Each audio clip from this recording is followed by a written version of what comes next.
Pessoal, continuando aqui no capítulo 11 da Epístola aos Hebreus, eu vou estar lendo do versículo 4 ao 8, né? E vamos estudar um pouco, analisar esse texto, o que o Senhor prepara para nós aqui, né? Versículo 4 do capítulo 11 diz o seguinte: Pela fé Abel ofereceu a Deus maior sacrifício do que Caim, pelo qual alcançou o testemunho de que era justo, dando Deus testemunho de seus dons. E por ela, depois de morto, ainda fala, né? Por ela aqui é pela fé, aqui no início, descrita, né? Por ela, pela fé. Pela fé, Enoque foi trasladado para não ver a morte, e não foi achado, porque Deus o trasladara, visto como antes da sua trasladação alcançou o testemunho de que agradara a Deus. Ora, sem fé é impossível agradar-lhe, porque é necessário que aquele que se aproxima de Deus creia que ele existe e que é galardoador dos que o buscam. Pela fé, Noé, divinamente avisado das coisas que ainda não se viam, temeu e, para a salvação da sua família, preparou a arca, pela qual condenou o mundo e foi feito herdeiro da justiça, que é segundo a fé. Amém? Versículo 8 diz o seguinte: Pela fé, Abraão, sendo chamado, obedeceu, indo para um lugar que havia de receber por herança, e saiu sem saber para onde ia. Amém? Primeira coisa, aqui eu acredito que eu já falei sobre esse assunto em outro vídeo, mas eu vou falar novamente aqui, que eu não me lembro direito. Mas a chave desse capítulo aqui da Epístola aos Hebreus é a expressão pela fé. Amém? Essa é a chave desse versículo aqui. Ela é usada aqui 24 vezes, né, do começo ao fim desse capítulo. Reafirmando repetidas vezes, né, que a salvação sempre tem sido pela fé. Amém? A salvação sempre tem sido pela fé. Mesmo Abel, né, não foi salvo pelo sacrifício que ofereceu, mas por sua fé em Deus. Amém? De igual modo, Enoque agradou a Deus, né? E Noé, herdeiro da justiça. Amém?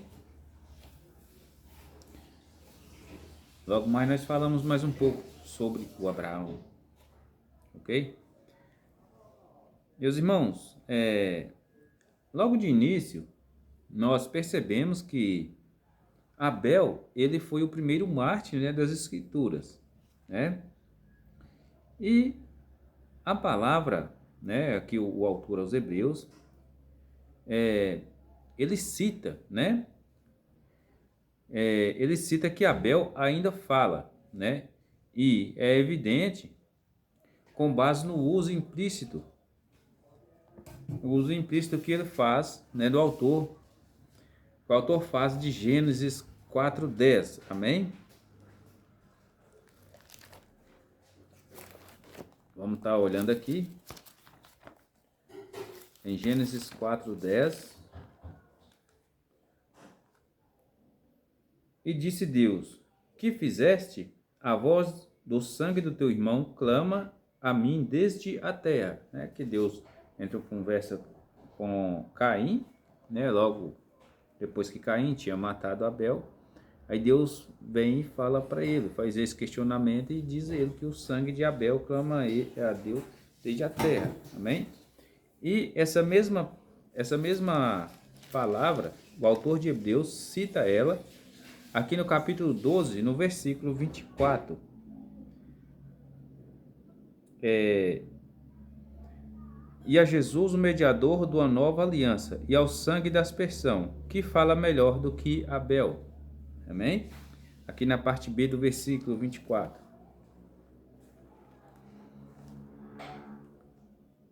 No versículo 5, aqui quando nós falamos sobre Enoque, né? Pela fé, Enoque foi trasladado, né? Aqui a palavra trasladado é a mesma palavra usada, né? Como arrebatado, amém? E daqui as pessoas, a partir daí dessa visão, que surgiu o estudo, né, do arrebatamento, que é falado várias vezes nas Escrituras, amém? Aqui no Novo Testamento.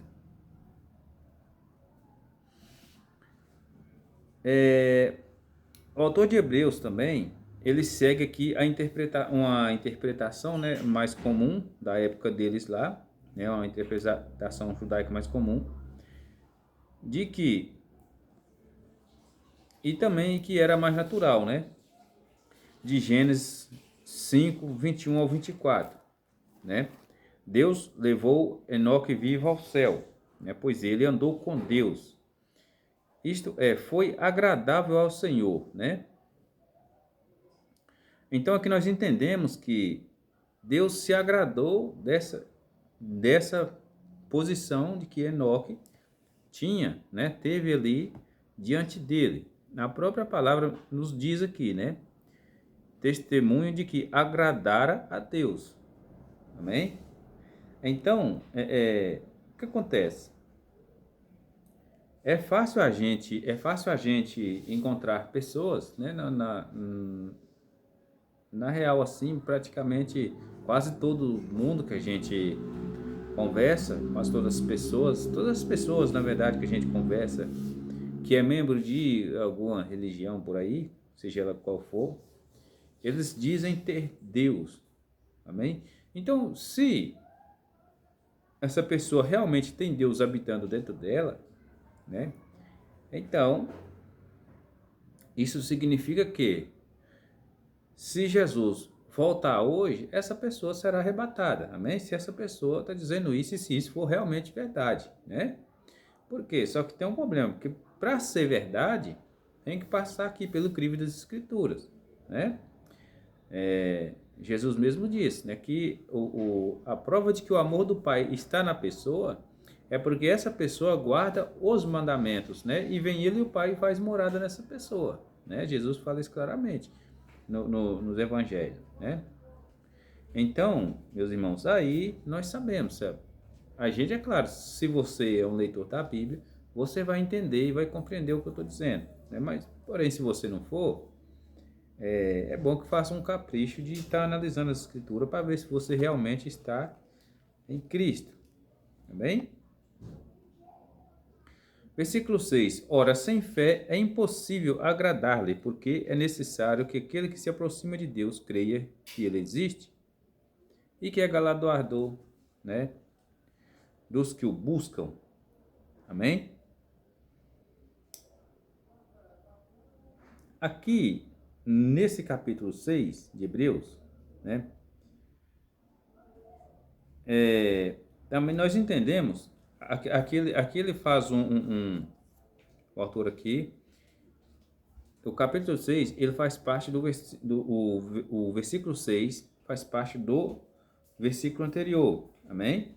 Porque se Enoque foi trasladado e se ele agradou a Deus, é lógico, isso é uma questão de lógica que ele tinha fé, amém? Além disso, a moral que o autor infere aqui, né, da história de Enoque, aqui do versículo 5, ela é bem adaptada, né, ele faz uma adaptação muito boa ao contexto da própria carta que ele está escrevendo, né? Ele faz uma adaptação muito boa. Que além de ter fé, né, além de fé, né, nós podemos achar aqui, em alguns versículos aqui próximo, né, palavra como aproximar de Deus, né, aproximar ou achegar a Deus. A parte A do versículo 22 aqui do capítulo 10. Cheguemos-nos com o verdadeiro coração, a chegar-se a Deus, né, aproximar-se de Deus, né.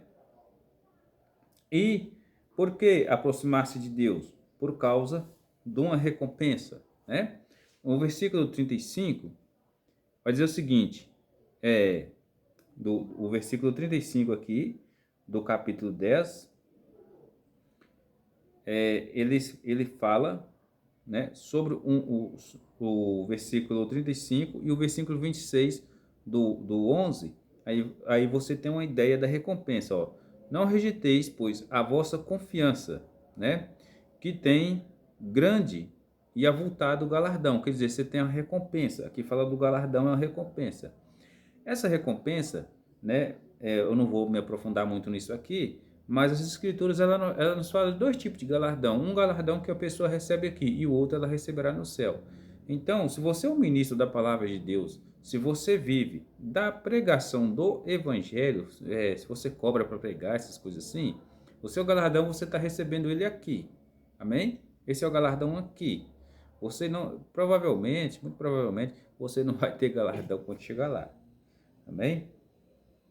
E no versículo 26 do capítulo 11, que também vai dizer o seguinte: tendo por maiores riqueza o vitupério de Cristo do que os tesouros do Egito, porque tinha em vista a recompensa. Amém? Essa mesma recompensa aqui, do versículo 35, né, do capítulo 10, esse galardão que fala, que já é a recompensa que é maior do que os tesouros do Egito. Amém? Aqui, aí entra a questão, se você está atrás dos tesouros do Egito, ou se você espera essa recompensa aqui, né? Isso aí, eu acredito que parte muito da própria pessoa, do que você realmente está buscando em Cristo. Se é os tesouros do Egito, que é o ouro, né? Você pode gastar ele aqui, as suas bênçãos, casa boa, né? Essas coisas assim. Não que você tem que ser um miserável, não estou dizendo isso, né? Se você tiver uma possibilidade de ter uma vida boa, é claro que você vai ter. Todo mundo trabalha para isso, pelo menos é o que eu acredito, né? Porém, o nosso coração não deve estar nisso aqui, amém? Nesses tesouros do Egito, amém? E também aos que o buscam, né? Olha que interessante. Olha que interessante. No versículo 14 do capítulo 3, porque não temos aqui cidade permanente, mas buscamos a futura. Então, essa recompensa, esse galardão, né? Olha o jogo de palavra que ele usa, né? Que ele usa no contexto aqui de Enoque, né? No contexto do versículo 5 e 6 dessa epístola. Ele faz um jogo de palavras aqui que dá para a gente tirar aqui um bom aprendizado. Mas buscamos a futura, né? Que é a cidade futura, a cidade permanente. Aí, aqui no versículo 17 do capítulo 12, ele vai dizer o seguinte, ó. Porque bem sabeis que, querendo ele, ainda depois herdar a bênção, foi rejeitado, porque não achou lugar de arrependimento. Amém? Ainda que com lágrimas o buscou. Aqui está falando de Esaú, ok? Ele preferiu o tesouro daqui. Nós sabemos que ele vendeu a primogenitura dele, né, para o seu irmão, para Jacó. Amém? Então, o que acontece? O que eu estou querendo dizer para você aqui? Você já deve ter... Deus já deve ter te iluminado aí, o seu entendimento aí, né? Ainda que com lágrimas buscou. Aqui, o que você anda buscando com lágrimas? Né? A última parte do versículo 17 do capítulo 12 aqui, né? Ele nos dá uma noção do que você busca com lágrimas. Se é a recompensa, a cidade futura, né? O galardão de Deus, né? Depois desta vida, né? Então, você tem essa possibilidade que, ainda que com lágrimas o buscou, assim como Esaú buscou depois, ele viu como que eu disse, a besteira que ele tinha feito, né? Ele ainda buscou, porém a Bíblia, a palavra de Deus, porque não achou lugar de arrependimento, ele não conseguiu se arrepender, né? Ele buscou, as escrituras fala claramente que ele foi um homem muito rico, né? Aqui na terra, quando Jacó volta, que encontra com ele ali, aquele homem estava rico demais, né? Fala muitas coisas que ele tinha. Porém, ele não conseguiu alcançar de novo essa primogenitura, ok? Então, o que é essa primogenitura? Primogenitura. Aí você tem que voltar. Quem que é o primogênito? Nós sabemos que no Antigo Testamento Israel foi chamado de primogênito. Deus chega a chamar Israel de meu filho, né? O meu primogênito. Amém? Porém, nós sabemos que o primogênito já na nova aliança é o Cristo, né? Então, a gente tem que ter cuidado, a gente tem que ter um cuidado muito grande, né, de não trocar o Cristo, a nossa primogenitura, o nosso primogênito, né, por esse galardão terreno, ok? Por esse galardão terreno, por essa benção, né, terrena aqui.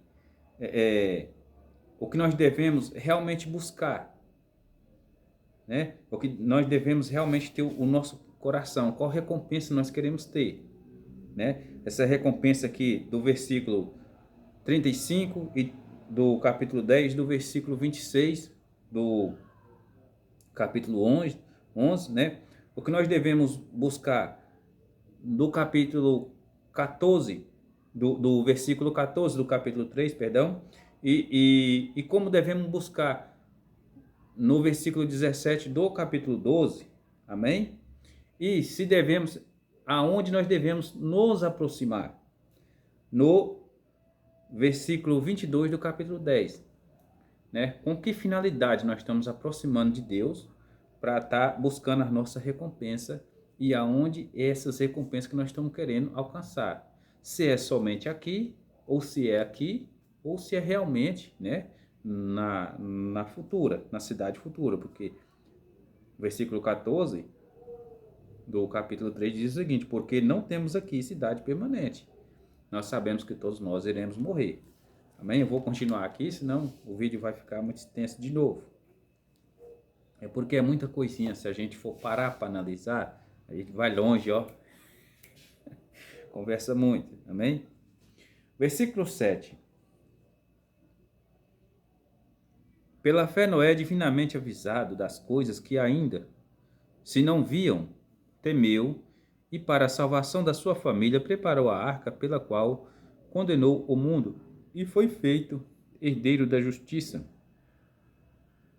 que é segundo a fé, né? Noé, meus irmãos, também foi um herói, né? Um herói da fé. Nós sabemos que ele foi um herói da fé. Ele está aqui, não só ele, mas também tem outros, vários outros que não estão aqui, né? Nós sabemos que como que foi a história de Noé, né? Ela é muito citada, muito pregada até hoje, do que Noé fez, né? E Pedro, ele vem nos dizer, né, na palavra dele, que nas suas epístolas, né? Pedro, ele nos diz, ele nos ensina que Noé pregou durante um determinado tempo, né? Porém o povo não quis se arrepender, né? O problema da palavra de Deus, ela tem um problema muito sério, porque, olha, logo de início aqui traz uma exortação contra a pessoa não crescer na graça e no conhecimento, as pessoas ainda permanecem criança, né? Aí o que acontece? Aí entra a parte da pessoa de querer, né? O desejo da pessoa, se a pessoa anseia por aquilo, e também do ministro que está pregando aquela palavra, né? Existe aí as duas partes, tanto do pregador quanto do ouvinte, porque nós sabemos que a fé vem pelo ouvir e ouvir a palavra de Deus, ok? Então, as pessoas que não crescem, né? As pessoas que que permanecem ali imaturos, digamos assim, né? Em outras partes a Bíblia chama eles de pequenos na fé. Nós entendemos que, eu particularmente, né? Eu entendo uma coisa, que quando a palavra de Deus ela é transmitida e a pessoa ouve, assim como a Bíblia nos ensina que ela é uma espada de dois gumes, amém? Então, se ela é uma espada de dois gumes, ou ela te quebranta ou ela te endurece. Uma das duas coisas ela vai fazer. Agora, quanto mais tempo você passa ouvindo a palavra de Deus e rejeitando, mais endurecido você vai ficando. E chega um certo ponto que você vai ficar igual a Esaú, você não vai alcançar, né, lugar de arrependimento. Né? Não só ele, mas tem também o faraó do Egito e várias outras pessoas. Né? E eu creio que Deus, quando a pessoa já se dispõe a endurecer o coração para Deus, Deus também passa a rejeitá-la. É simples assim. A Bíblia fala dessa maneira. Né? A palavra de Deus fala o seguinte, ó, chegai-vos a mim, né, e eu chegarei a vós. Mas se vocês se afastarem de mim, eu também abandonarei vocês, né? Dessa maneira. Amém? Aí não tem como você dizer que tem Deus, sendo que você, seu coração é endurecido para ele. A sua mente, o seu coração pode até te dizer que você tem, inventar um Deus para você adorar, mas na realidade você não tem, né? Isso é perigoso. Pela fé, Abraão, sendo chamado, obedeceu, indo para um lugar que havia de receber por herança, e saiu sem saber para onde ia. Sobre Abraão, aqui no versículo 8, eu vou ler só a introdução de Romanos 4, né, que vai do versículo 1 ao 22. Ali, quando fala da chamada de Abraão, todos nós sabemos, né? Mas eu vou ler só a introdução do capítulo 4 de Romanos. Que diremos, pois, ter alcançado Abraão, nosso pai, segundo a carne? Porque se Abraão foi justificado pelas obras, tem de que se gloriar, mas não diante de Deus. Pois que diz as Escrituras? Creu Abraão a Deus, e isso lhe foi imputado como justiça. Amém? Meus irmãos, imputado, né, é colocado, né, tipo, ele foi vestido com justiça, certo? Ele foi vestido com a justiça de Deus. Amém? Eu vou ler só aqui, mas aqui é praticamente, meus irmãos, o capítulo inteiro falando sobre essa questão do chamado de Abraão, né? Abraão também, ele pode também ter sido parte também de uma imigração maior, né? Eu vou pegar aqui Gênesis 11, versículo 31 e 32, mas isso aqui agora eu vou pegar mesmo só para base de texto, mas o real sentido mesmo está lá na frente. Gênesis 11, 31 e 32 diz o seguinte: se você ler Romanos 1, do 22 ao 24, você vai entender perfeitamente esse versículo aqui, Gênesis 11. Você vai entender perfeitamente o versículo 8. Gênesis 11, 31. E tomou Terá a Abraão seu filho, e a Ló filho de Arã, filho de seu filho, e a Sarai sua nora, mulher de seu filho, Abraão, e saiu com eles de Ur dos Caldeus, para ir à terra de Canaã, e vieram até Arã, e habitaram ali. E foram os dias de Terá 205 anos, e morreu Terá em Arã. Amém? Então aqui nós vemos que Abraão, logo de início, ele não saiu sozinho, né? Aí ele foi deixando as pessoas para trás, inclusive a Ló, né? Mas, né, na verdade aqui foi a sua obediência, né, ao chamado de Deus, né, que fez com que ele deixasse a sua casa para trás, né, e parentes, que foi um ato de fé, amém? Não necessariamente essa saída dele aqui junto com os familiares, mas a obediência dele, né, quando ele decidiu obedecer a Deus, deixando para trás os parentes dele, né? Aí sim, ele fez um ato de fé, amém? Aí é caracterizado um ato de fé, que aqui no capítulo 12 de Gênesis diz o seguinte: ora, o Senhor disse a Abraão, sai-te da tua terra e da tua parentela, da casa do teu pai, para a terra que eu te mostrarei. Assim partiu Abraão, né, como o Senhor lhe tinha dito, e foi logo com ele. E era Abraão da idade de 75 anos, quando saiu de Harã. Então, aqui no capítulo 11, nós entendemos que, no capítulo 11 de Gênesis, versículo 31 e 32, nós entendemos que aqui, Abraão, ele sai com sua família, né? Provavelmente toda a sua família. No capítulo 12, ele já abandona a sua família. E aqui que existe o ato de fé, né? Você sair do meio de seus parentes, né? Aqui a obediência de Abraão aqui, né? Ela é usada como um modelo de fé, na verdade, né? Aqui ela é usada como um modelo de fé e creio eu desde os tempos de Gênesis, né? E nós vemos isso claramente quando Moisés chamou o povo a dar as costas para o Egito ali, a sair do Egito, né? Então, meus irmãos, quando nós começamos a crer na palavra de Deus, e o Espírito Santo de Deus começa a abrir nosso entendimento, nós passamos a compreender certas questões que é dificílimas, né? Jesus, ele exige uma fé unicamente nele, né? Ele não compartilha. Deus, ele fala, não compartilha a glória dele com mais ninguém.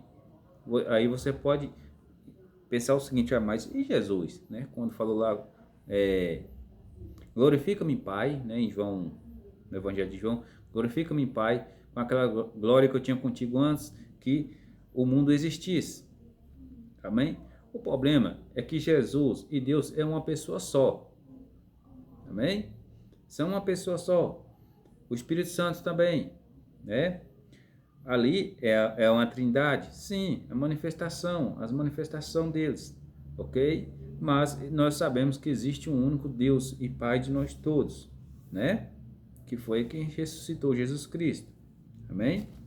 Jesus Cristo é a exata expressão da glória de Deus, ok?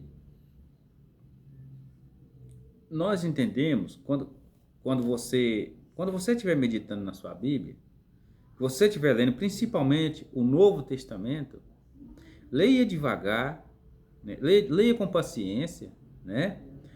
Porque tem coisas ricas, infelizmente tem coisas que a gente vai ter que abandonar, né? Coisa que nós amamos. Por exemplo, quando chega na questão sobre idolatria, a palavra de Deus nos orienta o seguinte, olha, saí do meio deles e não toqueis em nada imundo, ok?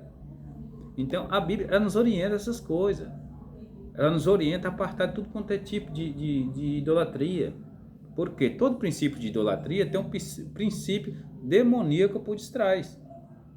Quando você dá brecha para isso, né, você acaba puxando para você maldição, para você, para sua família, né, para o lugar onde você mora, né? A Bíblia é bem clara nisso.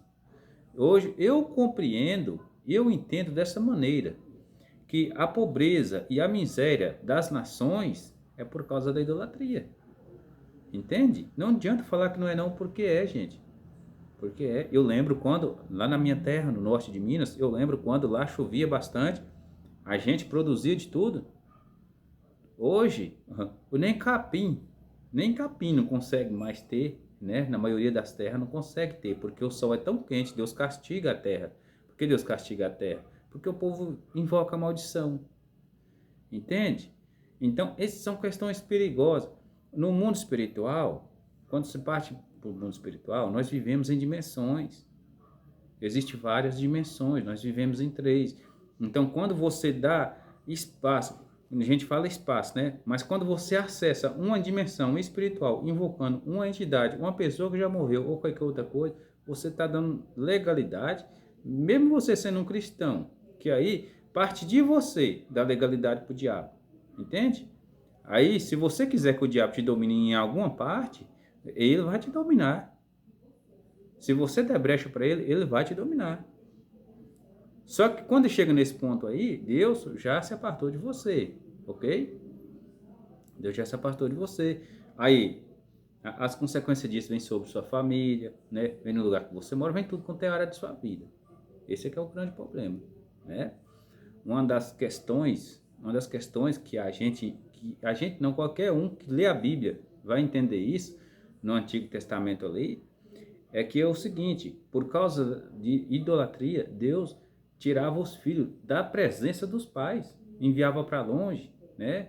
Os filhos iam ser escravos, né? O povo judeu sempre foi desse jeito. E o povo judeu era o modelo de igreja, né? Então, toda vez, essa questão que a gente vê hoje, o povo andando para lá e para cá, nesse corre-corre, para ver se arruma dinheiro, pelo menos para comer, porque nem a terra da gente não tem condição mais de produzir, né? De tanta maldição que o povo invoca para aquela região, é triste, é triste. O problema é que quando você vai falar, você vai apresentar essas coisas, né?